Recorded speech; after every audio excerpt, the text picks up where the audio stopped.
Okay, I'll call this utility committee meeting December 6th or January 3rd, 2022 to order.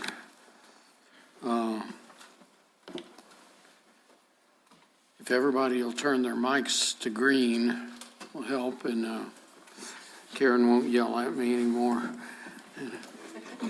Going to have a roll call, please? Okay. Utility agenda. We have John Cornelius, Here. Joe Eby, Here. what you got? Jesse Reynolds, Here. Adam Sanchez, Here. Tim Dodge, Here. Ron Senna, You'll be late. will be late. That is your Alright. roll call. And that's a quorum. Thank you. Could I get an approval of the agenda?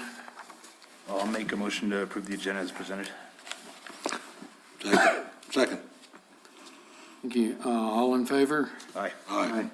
Opposed? All right, can we get an approval for the last meeting notes, if y'all have time to look over them? I'll make a motion to approve the last meeting notes as presented. Second. All in favor? Aye. Aye.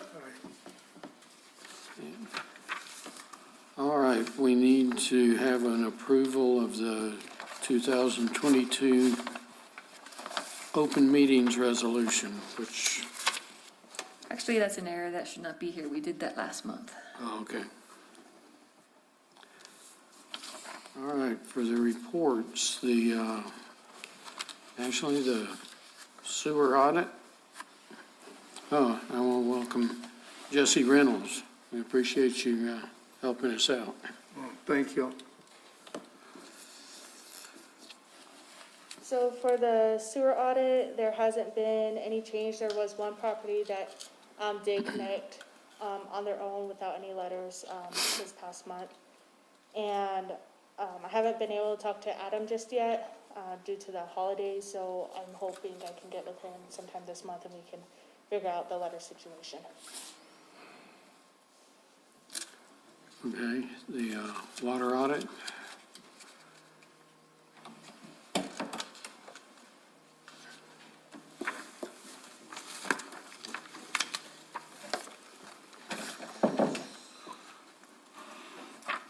Ashley, on the sewer audit, how many connections do you currently have? With people with the audit itself and people connecting ahead of time, I think we're around 270 something properties that we connected. And that also connected ahead of time. And I have it in my office that's broken down as well. Do you have any kind of a plan on how you're going to be approaching it moving forward? I'm going to try to work with Adam now that we kind of finished up our risk and resiliency assessment and finishing up some of our reports. I can kind of start putting more attention back on that as well. And so I'm going to audit the properties and kind of what Adam and I discuss on how we're going to move forward with the letters. We'll kind of move from there, and hopefully I can have a good update for next month of how we're going to be moving forward. Yeah. We have a new member, so Eric, can you give us a kind of a briefing on what the whole sewer audit's about and the work that Ashley has been doing over the years? Sure. So, we've not had a good compiled database of our residents who are connected to sewer and who have sewer availability. And so we've been striving to go through neighborhood by neighborhood, and we confirm sewer connections, correct any type of billing errors that we have, and then in accordance with our ordinance, anyone who's available to sewer, meaning that there's a sewer line adjacent to their house, we're obligating them to hook up to sewer within 180 days. So this audit process has a standard procedure where we send out a notification to the owner saying, they're available to sewer, or we've confirmed your connection, or there's some where we're just not sure, and we offer those customers a free dye test that Marty's crew goes out and does a dye test to see if they're connected to sewer or not. And then based on those results, we either correct their billing or we start the process to get them connected to sewer. And so the whole intent of this process is to, one, get our sewer utility in an appropriate spot where we're gaining enough revenues to pay for the infrastructure. And then two, we're obligated by the EPA to connect a certain number of households, which we met our criteria. We were to connect a minimum of 200 houses based on our permit to discharge treated sewage effluent to the river. And so we, as we go through this process, we're gonna audit all of town and get everything cleaned up so that we're actually knowledgeable of what's connected to our system. Eric, when somebody's made a substantial investment in a septic system, how do we handle that when sewer availability becomes available?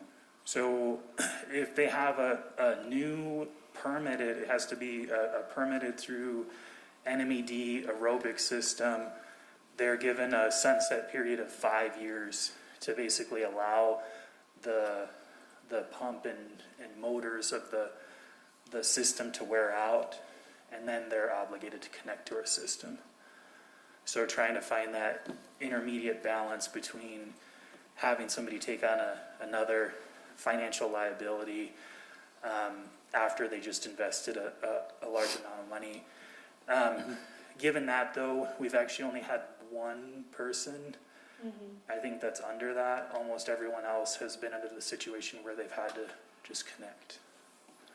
Well, and when they pay their $600 or so maintenance agreement on the aerobics, you're not really coming out very much ahead Yeah. by keeping them only the hookup. That's if they're maintenance it.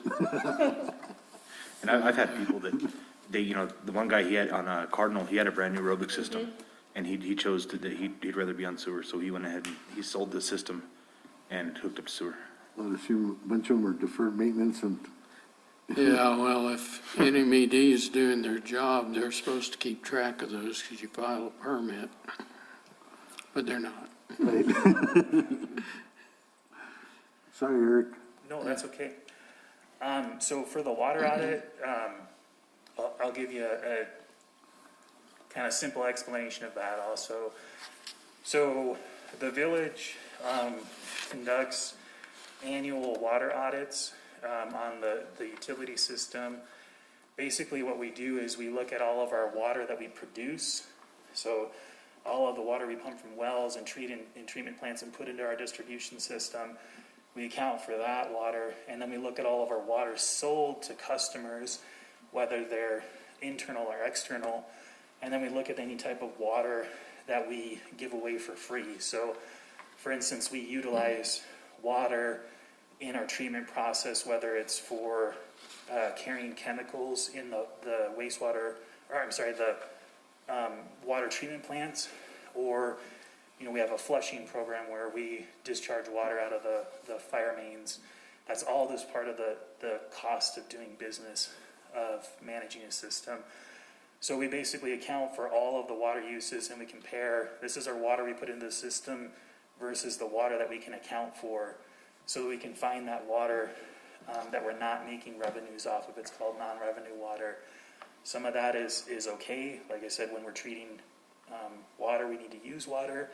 Others, when we're looking at either apparent losses or real losses. Apparent losses are, let's say our customer meters are under registering. So, you take 100 gallons, but we only show 80 gallons and we only charge for 80 gallons. We have an apparent loss of 20 gallons of water at that customer. And so that's a lost revenue. And then real losses are water that just comes out of the lines through leaks. And so we're trying to maintain our system and reduce that non-revenue water so that we can improve the financial stability of the water utility. And so the primary audit occurs once per year. It's tied to our fiscal year. And so I do it starting in July. But every month, Ashley and I do a like a data tracker tool that we can look at changes over time. So it's not a full-blown audit, but it helps us at least look at trends over time, so we're not just looking at it once a year, we're looking at it every month. And so this 3-page sheet that I handed out shows some of the indicators. This first sheet with the green bars and the blue line, the green bars represent the value of our non-revenue water. So when we're looking at water that we're not making money on, it still costs us money to produce that water. We have to spend electricity, pump the wells, we have consumables and chemical cost to treat the water, and then we still have some active water right leases. So, you know, if we're not making money on it, it is still costing the utility money. And so our non-revenue water currently is valued at a little bit under $300,000 per year. And that's just the consumable cost. That's not looking at infrastructure replacement costs, just the consumable. And then the infrastructure leakage index is kind of a technical thing that's hard to understand, but basically it's a comparison of water leaks to, you know, the linear miles of pipe, how many service connections do you have, and it creates this index value. The index value does not work well for mountainous communities, and so it's on this tracking sheet, but it's not really worth paying much attention to.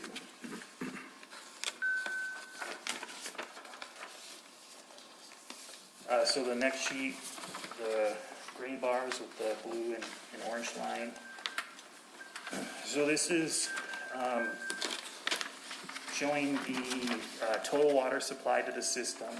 On the top bar, the blue line, in millions of gallons, and then compared to the billed authorized consumption, which is the orange line on the bottom, and the gray bars are the non-revenue water. So you can see that, you know, pretty close to 50% of our water produced is non-revenue water. That's not an ideal situation for us to be, but we have been in a trend as of late to get back down, and we've seen that trend continue. So the final one, I think, is the one that actually everyone cares the most about and is the most interested in. This shows the unadjusted raw values and then the 12-month trailing average. So in this blue line on the top, the dotted line, that represents the actual monthly values of total water produced. This solid blue line is showing you, it averages it for the previous 12 months to get you a little bit trend indicator of how total water supply is going up or down. The bottom lines, the black line is non-revenue water, and the yellow line is billed consumption.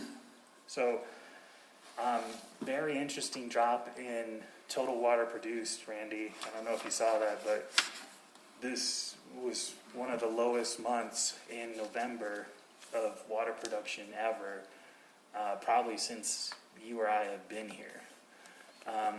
So we did have a pretty big drop in water sales also. I don't know if that's necessarily reflective of the visitation in November, but we did have a pretty big drop in water sales also. That being said, the water sales and the non-revenue water were kind of in line with each other. They were almost exactly the same. So, you know, we were still 50% non-revenue water, but this huge decline in our total water supply is a very good thing. That's a lot less money that we're spending pumping water. And so our trend is continuing that I discussed before. You know, there was about a year period where it seemed like I was getting pretty concerned about how much water we were producing, but that trend is really solidifying and going downward. Does anyone have any questions?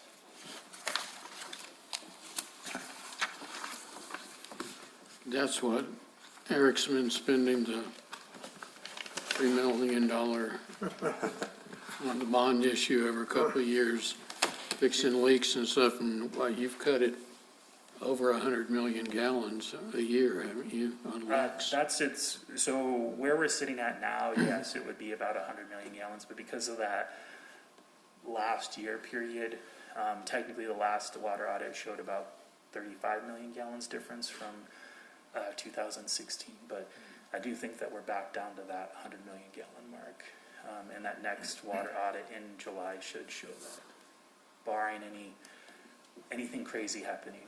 So Adam, be careful. Yeah, the election's in March, so. All right, it's the asset management piece. Ashley, do you have any updates on the geodatabase? No updates.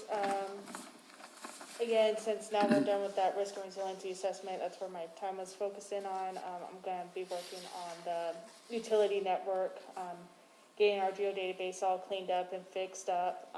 We'll be reaching out to, is it Luke, Eric? Is it Huh? Luke? Luke, yes, yeah. We'll be reaching out to Luke and let him know, and then he'll kind of start working with us on getting everything cleaned up, and we can hopefully present the utility network hopefully in a couple of months, once we get this all cleaned up. So the other kind of interesting thing that's happening is, so as we work on the master plan document, we're also going to be including some asset management aspects for the master planning process, because a lot of it's going to already be looking at some of these assets. So we're going to try to collect as much data as these engineering firms are doing system assessments, and get a lot of that data collected for our database. And then the other thing, we're presenting to the council contract for our leak detection services, and the company that we're recommending award to, they do their leak detection in a GIS-based system, and so as a value-added service, they will GPS and correct our asset locations in our geodatabase. So since they're already there at a fire hydrant testing, they'll get a GPS coordinate, and then they'll also do a quick asset management inventory and say, like, hey, this fire hydrant is missing a cap, it's got excessive rust, and so we should hopefully be able to get a lot of our geodatabase corrected to probably sub-foot accuracy, and that's going to be incredibly helpful, because we won't necessarily have to have staff go out there and take those points. Yeah, it'll be good. All right, thanks. On the risk and resiliency So assessment. we finished up the ERP. We sent out the certificate of completion, I believe, December 29th. And so it's just, all that certificate is stating is that it is completed, but it is a living document. So sometime this week, we're going to be sending out a email to the important directors, the emergency management personnel, kind of everybody who pertains to this document, and have a meeting to go over it, make any corrections that we need to make to it. But we did certify it before the deadline. So that's good news. So Eric, are you gonna be giving us a full, presentation on the recommendations, or how are you gonna handle this report? So at the last meeting, we had talked about having the internal directors meeting, and then we were going to do a special presentation to the governing body the following month. Okay. So we want to get it's just we got really crunched by time, trying to get the last little components into the ERP to make sure that we met that EPA deadline. And so hopefully we'll get back on track in January and have something that we'll be able to present in the February council meeting. And we're also going to have a cybersecurity workshop with, is it Horseshoe? I can't remember their name. It's something, it has horse and then it's something. But they work with the EPA, I believe. They're like a subcontractor. So they're gonna help us with our cybersecurity. So we invited Systems MD, a representative from Systems MD. I believe we invited you, Counselor Cornelius, and then then- Manager George, Yeah, and then, so we'll need you there, Tim, and then we'll have the operators and any of the critical You staff. said you did invite us? Yes, yeah. So we're gonna do that on the 20th. I coordinated with Yvonne, so we got it, and when you had some availability in your schedule. But we will, Marty, if you could come and have any of your staff participate too, and we'll probably have the chief plant operators under Randy. So it's meant to be a pretty big group of us to go over these cybersecurity questions. and the point is, he's gonna have all these questions, we're gonna answer them, and he's gonna type up a report and review it with us. So made it sound like he would have a fast turnaround with the report. Right, but there's gonna be 2 follow-up meetings, so we're gonna meet with him several times throughout the next year to develop a strategy to increase our cybersecurity.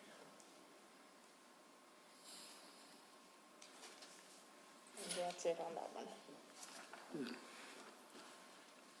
We have been getting, right, Randy, we've been getting documentation about threats from Russian state Yeah. intelligence and concerns from the government about them probing into utilities, so. You saw that, the email that I sent you on that? Yeah. It was pretty good, so.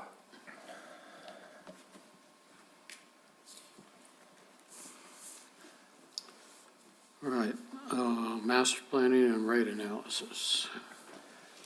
So I've been working with Russ. He's done a preliminary scope of work, updated scope of work that will be presented to our steering committee, and then we'll have a discussion with the contract engineers to get task orders set up for the next council meeting in February to award the master plan specific task orders, and then to finalize the top level planning and need analysis task orders. And Russ is with Raftillis? Russ is with Sauter Miller and Associates.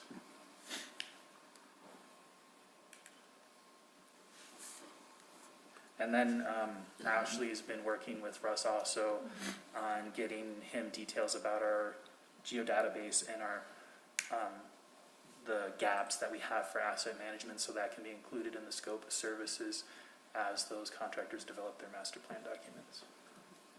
Moles and Corbin's doing the treatment plant, aren't they? They're doing the sewer collection system and the And treatment the plant. okay. On the planning? And then Sauter Miller is going to do the top level planning and the rate analysis, and then the water master plan. Eric, where are we at on redrafting or submitting the RFP on the solid waste? I need to engage with Karen and get that process started. I apologize, I haven't started that yet. Okay. Is that something that you should be doing, or is that Jerry that should be taking that on? Well, that's part of, I guess, the reason why it hasn't been started. It wasn't really assigned specifically to me, so I can help Jerry. I think it's assigned. I think, Ron, if you could take that on and help Jerry through that process. I think just, that's not really part of the Water Resource Division. I think we just need to, it's prepared, just ready to go out, correct? On the, Yeah, I can get the scope to you, and we can put in the, it's likely that we'll have an addendum for the modified scope based off of the document that Sauter Miller is preparing. So I can help get that stuff to you, Ron, and we can get that moving.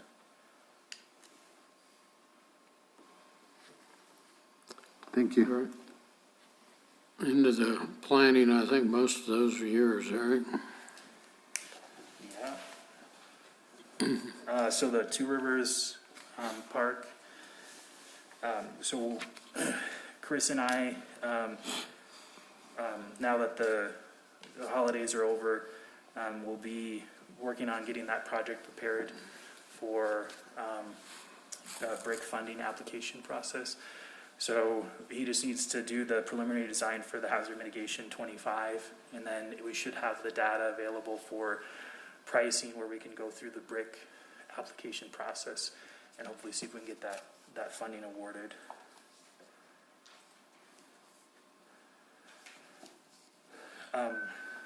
For the Alto Reservoir improvements, still by the end of January, we'll have the memo of the projects from Moles and Corbin, and then those projects were added into the water resource engineering. So we'll be rewarding a engineer on the February council meeting for those projects that will be recommended.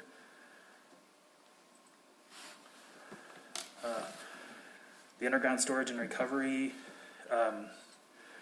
we've scheduled a meeting with Juan Hernandez in Roswell on the 13th, the Thursday the 13th in the afternoon. That was a time frame that worked for Manager Dodge and the mayor. We're going to go talk with Juan one-on-one and kind of get to the bottom of these pending issues with the underground storage and recovery and other issues pertaining to water rights. Eric, when was that meeting? It is going to be at 3, I assumed about 3 o'clock on the Thursday, the 13th. Can you resend that to me? Yes.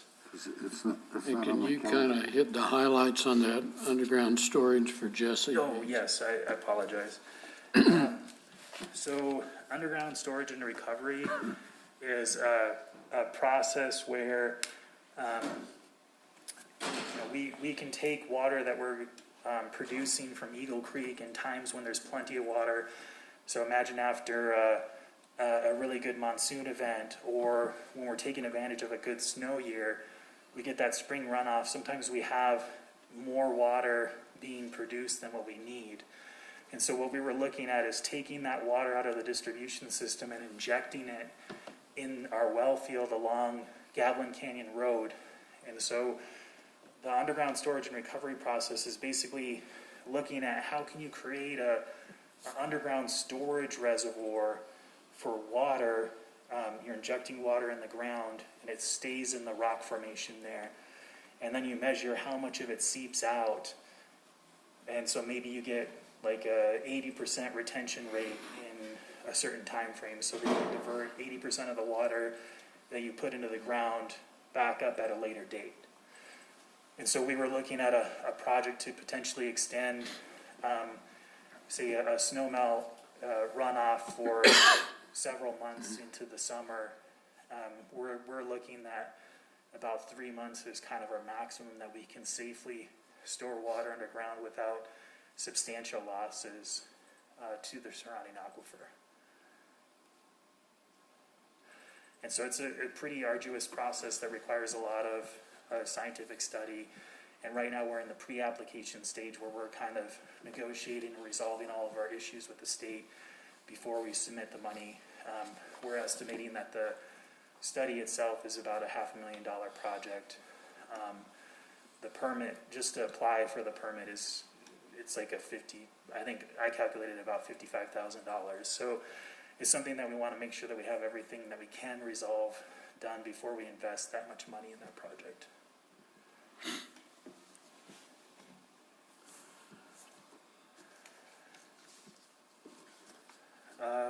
Wingfield Park, I apologize, Ron and Tim, do we have any updates on when the Wingfield Park master plan is anticipated to be done? I wasn't here at the last infrastructure meeting.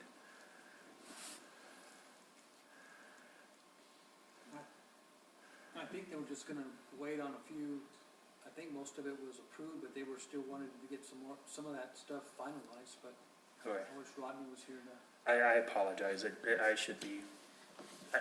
I remember that it's going to be this spring. I just can't tell you when. My answer is no. No, I don't remember. So, that project is on standby until we get, the Wingfield, Wingfield Park plan approved. Yeah, I think Councilor Coughlin was asking for a little bit more detail on the, with the water shop and all that. Once it gets torn down, what's going to be proposed there, or kind of more of an idea of what Okay. go in that area. Okay, I'll harass Rodney and I'll get back to us next time. Adam has tears about that annex building, though. I don't have tears. I'm ready for it. It's been a thorn in my side. Are you trying to say that's a leak at the bottom of it, Ron? The Here's- leak, the stream underneath, the That- underground stream. That's the rest of, the water that's there, Derek's looking for over there. Yeah. Tears from the mold. Jesse went to school there. I can tell you stories about that one. Did I ever tell you that story about when Ron and I went down there when I first got hired? Ron told me, even the pipes are leaking. He touched the pipes. I said, I just use a urinal. That's a bad joke, huh? Yeah. You can try that Monday mornings. So for the final one for planning, the Eagle Creek Wellfield Phase 3, like I presented before, we have been on the list for legislative request for Water Trust Board funds in approximately $600,000 request for that project. I'm starting to prepare the readiness to proceed application with the state. That's due by the end of the month. And then this will be one of the number one priorities for the water resource engineer, because we need to have our project ready to go in September to meet the funding constraints. So we will be fast tracking this process. Should go a little bit smoother because this is the fourth project iteration of this kind of wellfield design. So whichever engineer gets the work, they'll have several design sets to look back on and get a feel for what the operators have requested.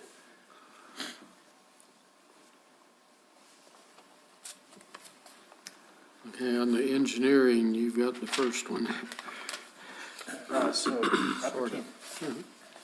Upper Canyon Surface Diversion, so we've awarded the task order to Moles and Corbin. We're gonna be coordinating Randy and I need to coordinate a kickoff meeting with Jerry Paz and whatever staff from Moles and Corbin will be assigned as the lead engineer. Randy, we need to coordinate that ASAP. Okay. Okay, the Pine Cliff Streets Water and Sewer Improvements. That's you, Pine- Adam, or That's me. was that? That's me. Eric can take a break now. So we're going into 60% design on the engineering for Pine Cliff. We have identified 3 easements needed for this project. I have been in contact with Maureen, the one that took over David Bookin's place at DFA for our CDBG grant, and submitted to her our basic study, the interviews we're going to do, how many interviews, and she's good with it. The only environmental person we have not heard from is Mescalero Tribe. Everything else has come back. So we're going to send out one more letter, and then after that, I think we're good to go. Are you doing those consultations directly? Yes, sir. Except for unless it's a second home, we don't have enough, then I'll have to just do some calls, but I'm going to do them in person. No, I don't mean the surveys, I mean the consultations with the various departments. No, I'm not doing. I'm sending out emails and getting email back confirmation from them. Yeah, so you're doing it directly though yourself? Yes, sir. Okay. Have you figured out how we're gonna split that up so it's not too big? Yes. We're going to engineer the whole thing, get everything done, and then towards the end, I've already mentioned to Sauter Miller, and what we're going to do is start on the Glade from Glade side, Monjo to Chaparral, and then we'll split up another part, just kind of go along down the line. And Adam, going back to the receiving a response like from the tribes, it's tough. A lot of times they won't ever respond back, but even if you make a call over there, I've done that in the past. I've made the to call. President's office and at least say, I'm just checking back. I mean, it doesn't hurt. Yeah, I'm just If getting, you show that there's no, Yes. two non-responsive, I think it is, then you consider them as no impact anticipated. gotcha. So But if you just document that, They don't respond. yeah, and everybody else has I never responded. have had a response, but. The only concern that was brought up was from NMED, and they were actually happy about it. It's about the AC pipe that was in the ground and what we're gonna do with it, if it's gonna be pulled out or left in place. But everything else is positive response. your project manager, did you let her know about the potential phasing Yes, as I it did. applies to the surveys, Yes, sir, I did. survey methodology? Yes. And she said to go ahead and do just like you said, go ahead and do the full 45 surveys for the LMI, and that, because it gives you a broader area and gives you more structure. And then we can phase it out to there. Great.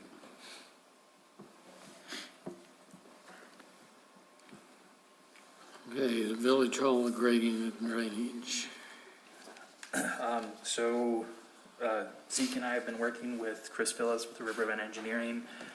We've had a couple of iterations of the site plan for the project, and I think we've got a pretty good solution. We're gonna be taking it to review at the Watershed Advisory Committee on Thursday, and then at the development review, the next iteration to get sign off on the site plan, and then Chris will start doing all the grading and start working on the final design. So still should be able to get stuff done this late winter and hopefully bid it out so that we can start work in the spring. Are we gonna get some gutters on this? So there is gonna be some gutters installed. Some will still just be drip line with riprap. But we are looking at doing a water harvesting system towards the south side of the building as both a means for irrigation for the landscaping, and then also to have a demonstration for planning and zoning so that they can show water catchment systems. I think that's part of our drip system out there. Yeah. And it cleaned out the needles. You can go out there and plant some flowers too, right on the drip line too. I know we need to get that addressed in the back part pretty quick, because you got those units out there, and it's, Yeah. And the drainage is a lot easier with gutters. Put it where you want it. All right. Procurement for hazard mitigation and stabilization of sewer lines. That's me. Yeah, you're gonna do that Yeah, one? that's me. So that one's currently out to bid. We've got a pre-bid meeting next Wednesday, and it's an all-day meeting, scheduled site visits. So far, there's been 4 contractors that have drew down. So we're hoping to get a couple more. Pre-bid next week is mandatory. It's amazing, the last phase. Yeah, third and final phase. And then Zeke, on that bid phase, when are you anticipating, the bid opening? the bid opening scheduled for, the bids are due February 16th at 1 PM to Village Hall. Moles and Corbin will be here that day, and we'll start reviewing them that afternoon. When are you recommending take it to council for award? It'll go to JUB in the March meeting. JUB? Yes, sir. That's the plan. And, how does that coincide with the easements? Right now, Phoebe and Karen, they're still working on them, but that's anticipated to work well with our, because we still also got, there's gonna be a ramp-up period once the contract's awarded in March. And so we're not anticipating construction starting until June, so we're anticipating all easements, good, bad, or the other by that time. Okay, so the ones that are bad, Have you guys met with Frank Copper to talk about X date of when we would have to move forward with the eminent domain? I don't know what that date is. I know Phoebe and Karen have had conversations with Mr. Koppler on that, but I'll find out what that drop dead date would be to meet our timeline for construction. I'll find that out. Do we have quite a few that are not wanting to sign? There's been a few. There's a handful. Yeah, there's a handful. We do have a public meeting set up on the 19th of January here at the council chambers at 6 PM. We've reached out to all the property owners. We put out some PSAs and stuff. Moles and Corbin will be here to do a presentation. Their arborist will be here with a presentation. Gonna do some visuals of, what the construction's gonna look like, what the impacts are gonna be. So hopefully that once they see it, it's hard to imagine until you can actually see it on something that scale. And so we're hoping that public meeting will hopefully help in the procurement of the easements that we don't have, hopefully, and get that going in the right direction.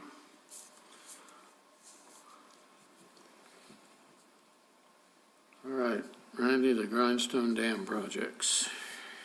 Okay, we received the 3 bids that came in for the dam, the Grindstone Dam cleaning project. And, the lowest price came in at $430,865.56. And it was to Beartooth, Jetting and Video Inspection, LLC. And these are the right guys to do the job because they don't have to hire any subcontractors. They're going to do all the work with their team.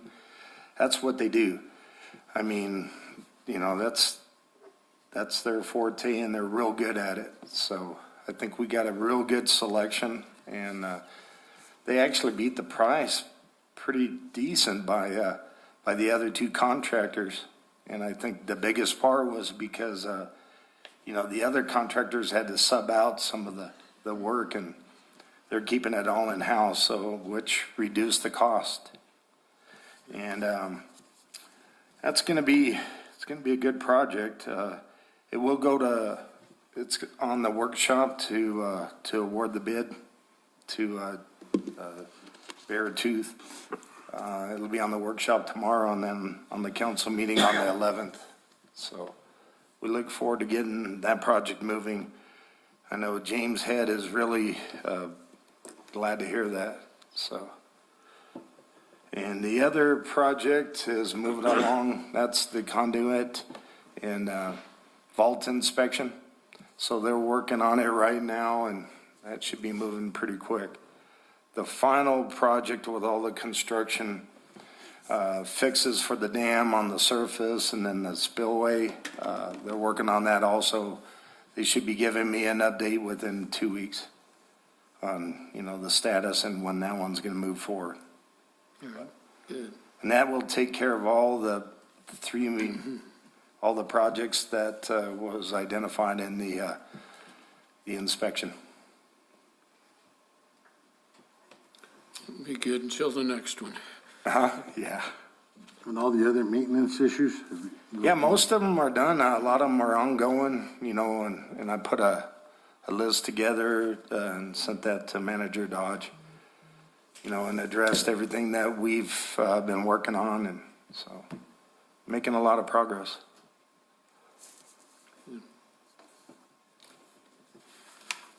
Hey, Adams, Paradise Canyon laterals and whole road yours. I'll go ahead and take it. So we do have a contractor, low bid contractor, J29. We did have some conversations with them and made them feel a little better about their bids. They were wanting to pull out. But they are going to submit their contract. And I guess they submitted a contract and there's a couple things they're missing. Their insurance was not right. So they're going back and working on their getting the right insurance documents they need. So hopefully, Katie was saying hopefully next week we'll be able to schedule a pre-bid for that. Good. Thanks, Manager Dodge.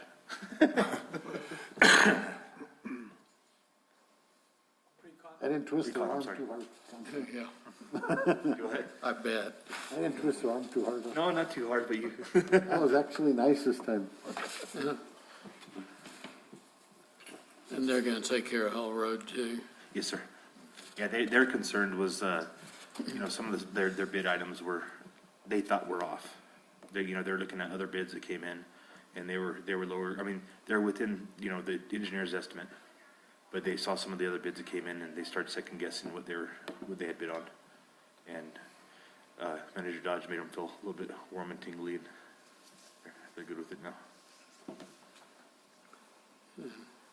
And oftentimes when we run into that situation, I think we just need to engage in conversation, find out why people are uncomfortable, and then try to work through it. Yeah, That's basically what we did, and, they're moving forward with the project, and it saves us a lot of having to rebid and time and everything else, so That'll be a good project too. worked out well. yeah, we need to get that done so we can get the paving done. Yes, sir. So water resource projects, the RFPs. So we've got our pre-proposal meeting scheduled for this Wednesday afternoon. So hopefully we'll get some good participation in that.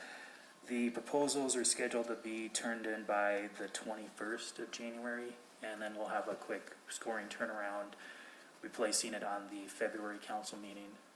And like I said before, I'm hoping that some of our most urgent projects are put into task order right away. One being the Eagle Creek Welfield, another being the NPDES permit for the wastewater treatment plant. We need to get that right away on February. Okay, are we gonna have to do, for the TMDLs, any more tests for nitrogen, phosphorus to see if we've made any gains in those areas? I don't believe so. I mean, that's something that ISA keeps track of and is just charged, so they'll utilize the data set that we've submitted to them monthly to analyze stuff. But from my understanding, it should just fit under that existing TMDL document that has been approved. Okay.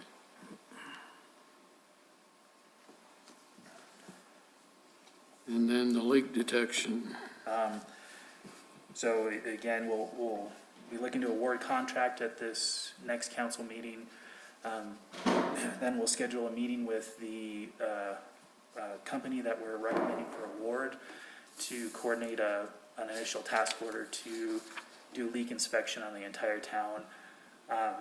Based on our understanding of the linear mileage of pipes in town, it fits within our budget, the fee proposal that they gave to us.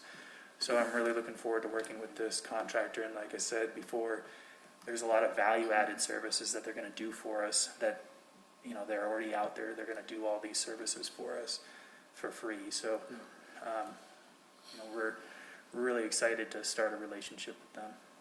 good. Okay, the stormwater at Horton. Zeke's reached out to Chris Phillips. There's some complications on the backside of the building. Chris is going to be here tomorrow for the workshop meeting, and so after that, either you and him can meet, or the three of us can meet and try to resolve that drainage issue in the back. If you want to or describe it at all, you can. I can't quite remember what you were describing. Yeah, it's nothing major. There's a couple of roof drains off the back that are gonna drain out at where the new tower is gonna be located. And they weren't really picked up on his drainage plan, so I wanted him to look at those. And then also the exit door for the gym at the Boys and Girls Club exits, and the ramp basically enters in that secured, where the new secured yard's gonna be. Yeah.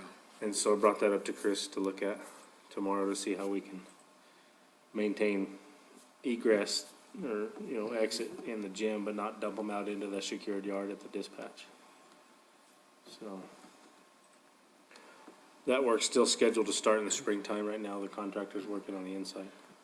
Did they address all that mess in the breezeway with all those scuppers and everything at different levels? Yes, I believe that's all been addressed within the plan sets Okay. that we have. It's just the two coming off the back weren't picked up, so to figure out something to do with that water coming off the hill.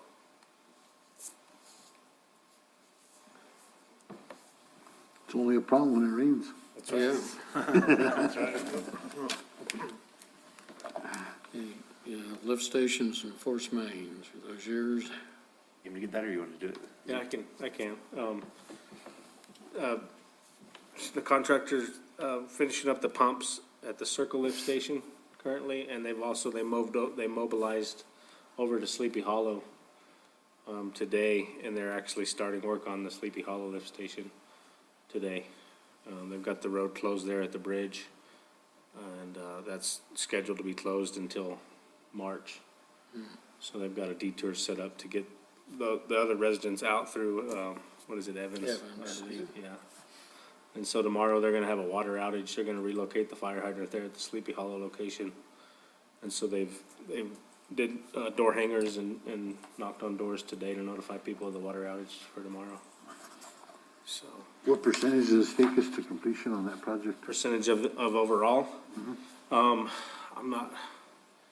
not for sure. I know, the Sleepy Hollow is the smaller of the two lift stations. And so once they're wrapping up on the, Circle Lift Station now, so they'll be a little over 50% when that's done.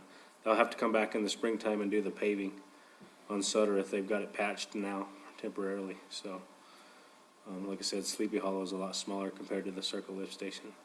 Yeah, I think the only thing they're waiting on, they're waiting for a holiday hatch, the hatch that goes on top of the lift station that's been on back order for the Circle Lift Station, and waiting on P&M also.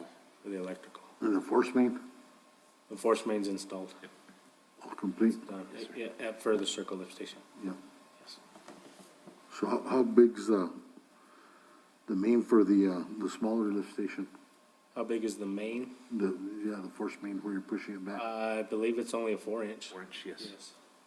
Yeah, it's only getting from the backside of Sleepy Hollow there, and some of Evans right there, so it's a smaller. Yeah, It's not as long either. no, and it just gets strapped to the bridge, basically, and then underground to the existing manhole there on the east side of the bridge.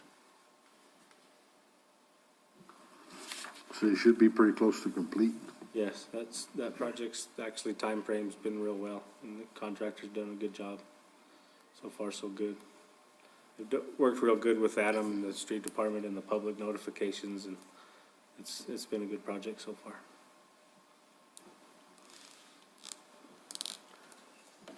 Yeah, Sleepy Hollow just has access problems Yes. there, either way. Yes.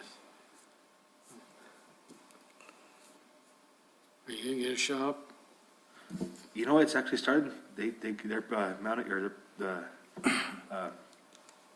putting the footings and everything in right now. So the weather kind of slowed them down now that we Yeah. actually got some snow, but, Yeah. you know, the excavation's been done, they came back up, compactions, and they're actually, forming the footings right now. At the infrastructure meeting, they said they got the footings covered up, so the snow wasn't gonna hurt. Yeah. Hopefully it worked.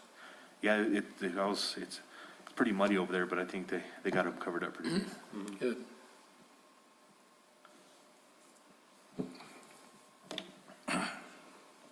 All right, Eagle Creek and Gavilan Canyon well fields. So I submitted the quarterly report to the state for the Water Trust Board funds. I talked with Katie, with Moles and Corbin. I've got concerns that we really haven't had General Hydronics remobilized to the site. They've had some trucks out there, but there's not really been any substantial work. And based on their previous schedule, that shows them 3 to 4 weeks behind the new modified schedule. So I've asked that Katie get them to submit a modified schedule again, and then for us to coordinate a meeting with the project manager, Lawrence Brookie, so that we can see about getting this project back on track. Is Lawrence still working? Lawrence, I think, is their only project manager. Really? I think he left and came back recently, Did he? Okay. so. Big money. So, Katie and I will work to see how we can get General Hydronics on track on that. They've got some buffer with the last change order, but I don't want to request another extension of time, because you guys were already, I think, very generous in giving them the time that they requested before.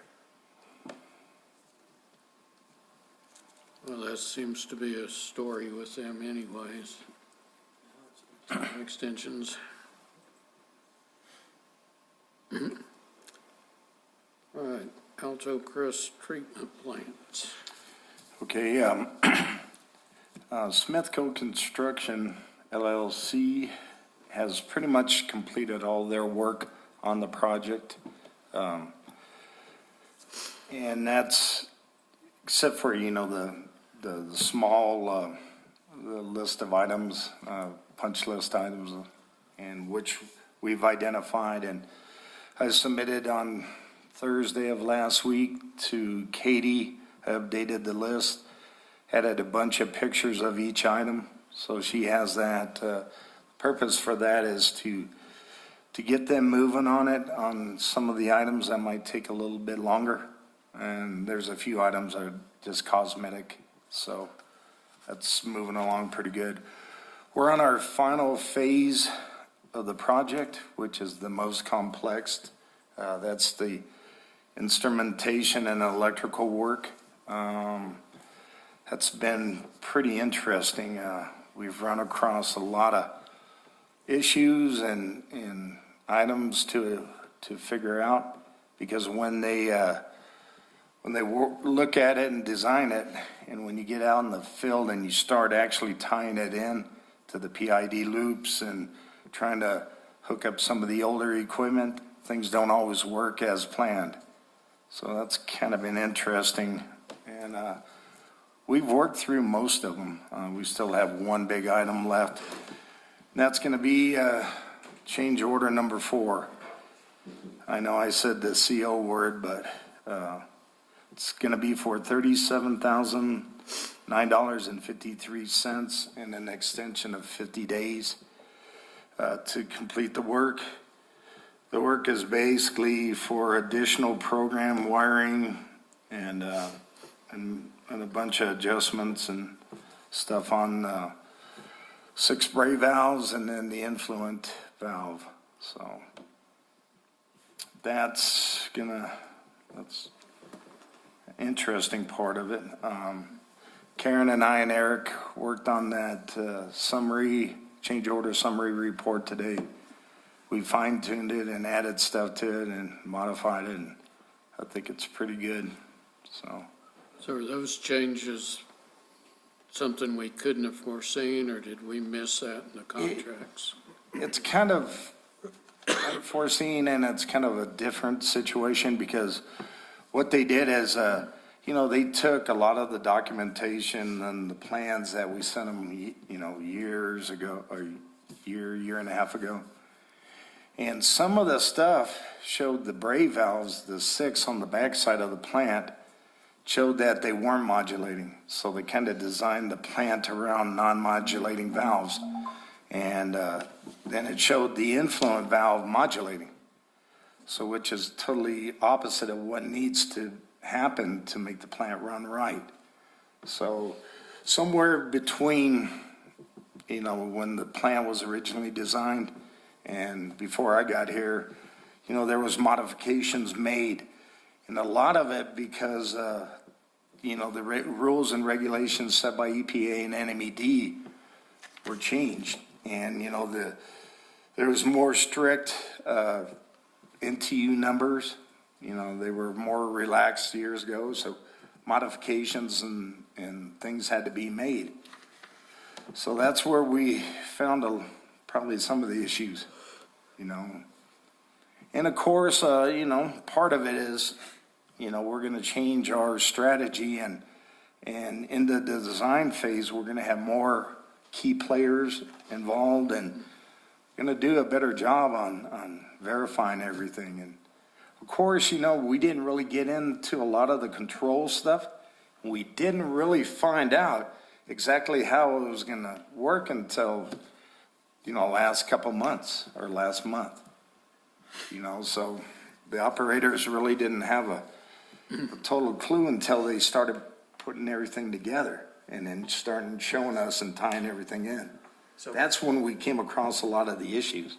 Counselor, kind of what Randy is talking about, Randy and I talked about as part of our design review process is to have the operators there and have a discussion specifically about operation aspects and go through the plan sets and talk about, what are the controls, how does this work? Because it's, It's pretty not everyone complex. can pick up a set of blueprints and connect all the dots and realize this is how it's going to work. I have some of the same complications. It doesn't always look the same on the drawing set as it does when it's in the real world, and this is one of those instances.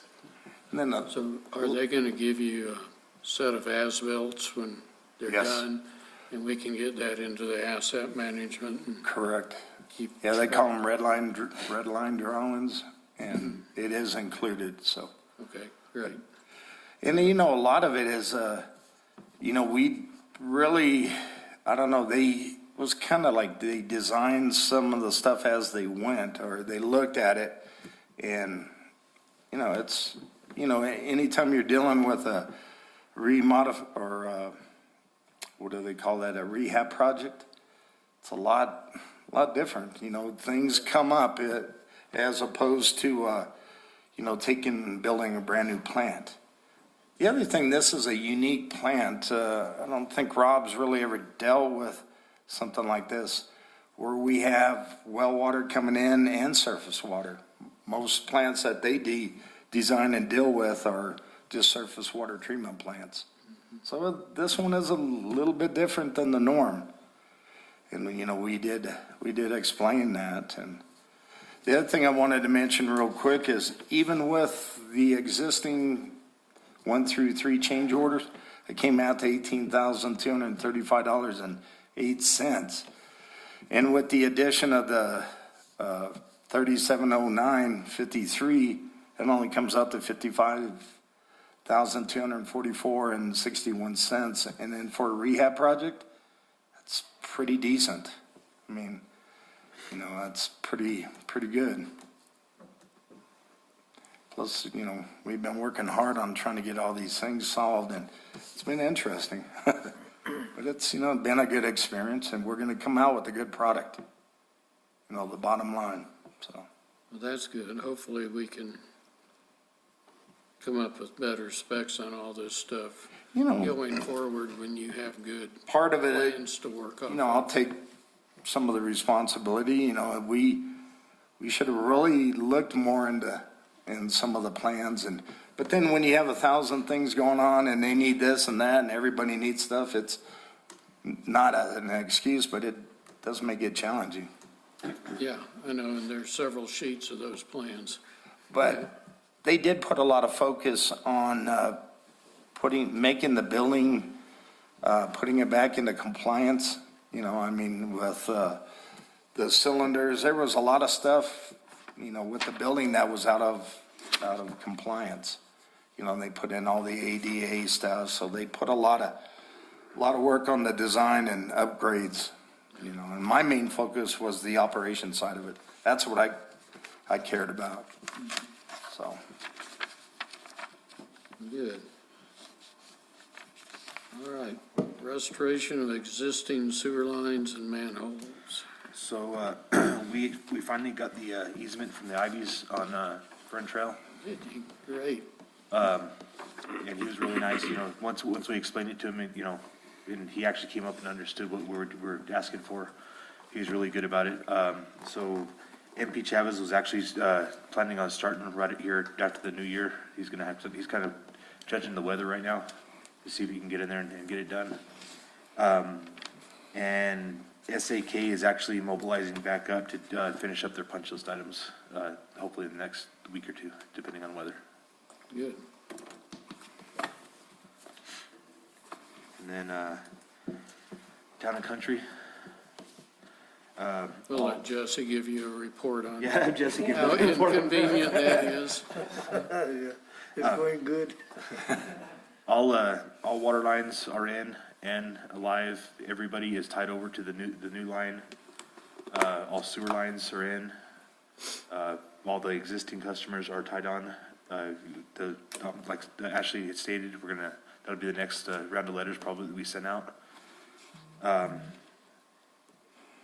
So the only thing to get for them to reach substantial completion is killing the old line and removing the fire hydrants, and basically they're paving. So we're waiting, of course, with the weather now. They waited so long with the weather now. I asked Zeke earlier, and he said they're responsible for recompaction, whatever, before they pave, and Yep. we may have to give the neighbors their phone number. Right, and they have their phone number too, but they'll still call us. But as far as the plowing and stuff up there with this snowstorm, I helped the street department because I wanted to see how the area's going to hold up. And actually, the compaction they did on that actually held up fairly well. Good.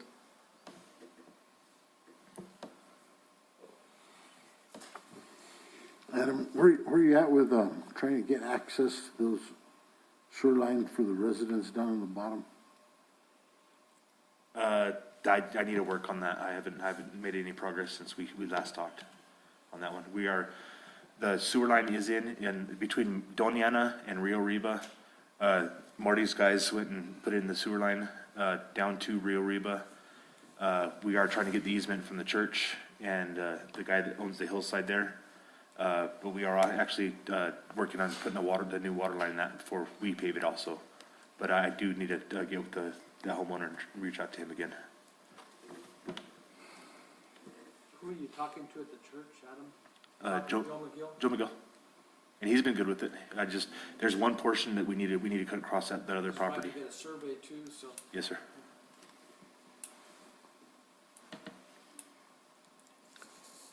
Okay, close out on Eagle Creek and Gavilan Canyon Wellfields.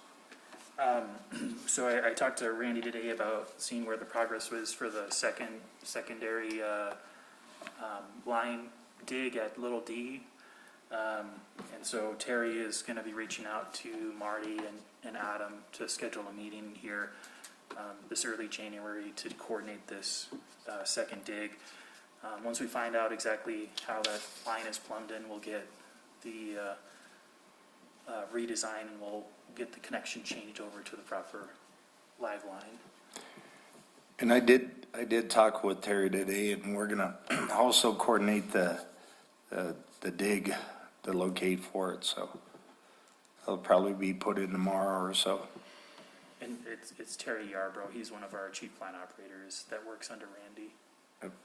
Sorry, we probably threw around a bunch of names that it's gonna take a while to get used to.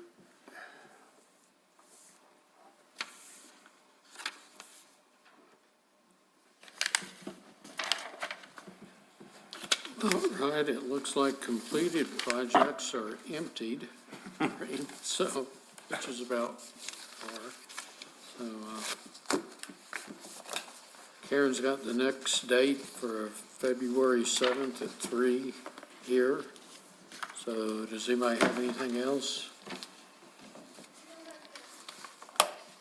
All right, we're adjourned. Thanks, guys. Thanks. Turn your mics off before you say anything mean.